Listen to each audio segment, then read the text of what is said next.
Hello guys, welcome back to my channel Swapnapran ব্লগে তোমাদের সবাইকে অনেক অনেক স্বাগত। অনেক অনেক ভালোবাসার জন্য একটা নতুন ব্লগ স্টার্ট করছি। তো আজকে হলো পঞ্চমী, সবাইকে জানাই পঞ্চমীর অনেক অনেক শুভেচ্ছা, অনেক অনেক ভালোবাসা। এই ভিডিওটা কিন্তু হয়ে গেল বেশ অনেক কয়েকদিন আগেরই, কারণ তোমরা যারা যেন আমার লাইভটা দেখেছো তোমরা সবাই জানো আমার কতটা শরীর খারাপ। মানে কি বলবো, ভিডিওতে আগে বলেছিলাম আমার শরীর খারাপটা কমছে না, জানি না আদৌ আমি এই বছরে পুজোতে এনজয় করতে পারবো কিনা। আমার কোনোদিনও পুজোর ভিতরে আমার শরীর খারাপ হয়নি, এবার জানি না কেন আমার সাথে এরকম হলো। এই 5টা দিনের আনন্দের জন্য আমরা একটা বছর অপেক্ষা করে থাকি, কিন্তু আমার শরীর খারাপটা এখনই হতে গেল, জানি না কেন এমন হলো। তো তোমরা সবাই একটু ভগবানের কাছে প্রার্থনা করো আমি যেন তাড়াতাড়ি সুস্থ হয়ে যাই, আমি যেন ভালোভাবে পুজোটা কাটাতে পারি। আমি জানি না আমার ভয়েসটা কতটা ভালোভাবে বোঝা যাচ্ছে, কিন্তু ভয়েসটা দিতে সত্যি আমার প্রচুর পরিমাণে কষ্ট হচ্ছে। আমার গলাটাও হালকা বসে গিয়েছে, এত পরিমাণে কাশি হচ্ছে। আমি যে ভয়েসটা দিতে গিয়ে কতবার ভয়েসটা অফ করেছি সেটা একমাত্র আমিই জানি। ভিডিওটা তো বেশ কিছুদিন আগে তোমাদের বললামই, কারণ শরীরটা এতটা পরিমাণে অসুস্থ হয়ে গেছিল, সেই জন্য আর কোনো রকম ভাবে ভিডিও না করেছে, ভিডিও মানে শ্যুট করতে না পেরেছি, ভিডিওটা এডিট করতে যেটুকু মানে করা ছিল সবটাই আজকে একটু সুস্থ হয়ে এডিট করে তোমাদের সাথে শেয়ার করছি। রাত্রিরে মা বানিয়েছিল ঘুগনি, তো সেই জন্য কিন্তু এখানে সমস্ত কিছু মা বানিয়ে নিয়েছে। আর এখানে কিন্তু আটাটা ভালো করে মায়ে সবকিছু করে দিয়েছিল, আমি কিন্তু মায়ে আটাটা প্রথমে মেখে দিয়েছে, তারপরে আমি একটু ভালো করে আর একটু মাখছিলাম, কারণ ওই যে তোমাদের বললাম শরীর খারাপ, সেই জন্য কিছুই করতে পারছি না, শুধু শুয়ে আছি, ভালোও লাগছে না।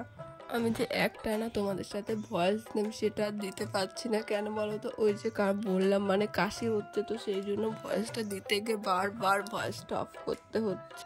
এই দেখো মা কিন্তু এখানে পাটায় মশলা করে নিচ্ছে, মানে শিলনোড়ায়, মানে ঘুগনি করতে যা যা লাগে আদা জিরে তারপরে কাঁচা লঙ্কা ভালো করে কিন্তু নিজের হাতে একদম বেটে নিচ্ছে। আমার মা কিন্তু মিক্সিতে মশলা কমই করে, শিলনোড়ায় কিন্তু মশলাটা বেশি করে। এখন কিন্তু মানে মটর দিয়ে আলু দিয়ে সমস্ত মশলা দিয়ে কিন্তু ভালো করে কষিয়ে নিচ্ছে, নিয়ে এই দেখো একদম কিন্তু ঘুগনিটা রেডি হয়ে গিয়েছে।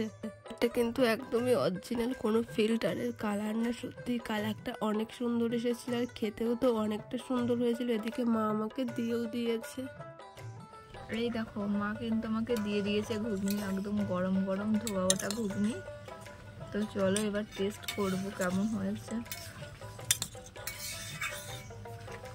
এটা লুচির সাথে খাবো, সেই জন্য এমন একটু ঝোল ঝোল করতে বলেছি মাকে, নয় মা একটু টাইট টাইটই করে, আর রুটির সাথে খাওয়া হবে তো সেই জন্য এমন করতে বলেছি।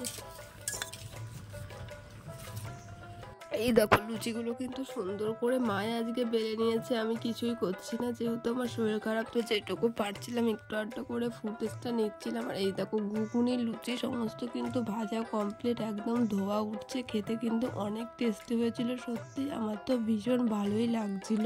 কি বলো তো, শরীরটা তো খারাপ, সেই জন্য খুব একটা বেশি খেতে পারিনি, একদম অল্প একটু খেয়েছি। আমি তো ঘুগনি আর লুচি খেতে ভীষণ ভালোবাসি, কিন্তু সেই তুলনায় আমি একদমই বেশি খেতে পারিনি, অল্প একটু খেয়েছি, কিছুই ভালো লাগছে না মুখে। আচ্ছা তোমরা কে কে ঘুগনি আর লুচি খেতে ভালোবাসো অবশ্যই কিন্তু আমাকে কমেন্ট করে জানিও। তাহলে চলো আজকের ভিডিওটি এখানে শেষ করলাম, ভালো লাগলে অবশ্যই একটা লাইক করো আর চ্যানেলটি সাবস্ক্রাইব করে সবাই আমার পাশে থেকো। আর তোমাদের পুজোর দিনটা মানে আজকের পঞ্চমের দিনটা তোমাদের কেমন কাটলো অবশ্যই কিন্তু আমাকে কমেন্ট করে জানিও।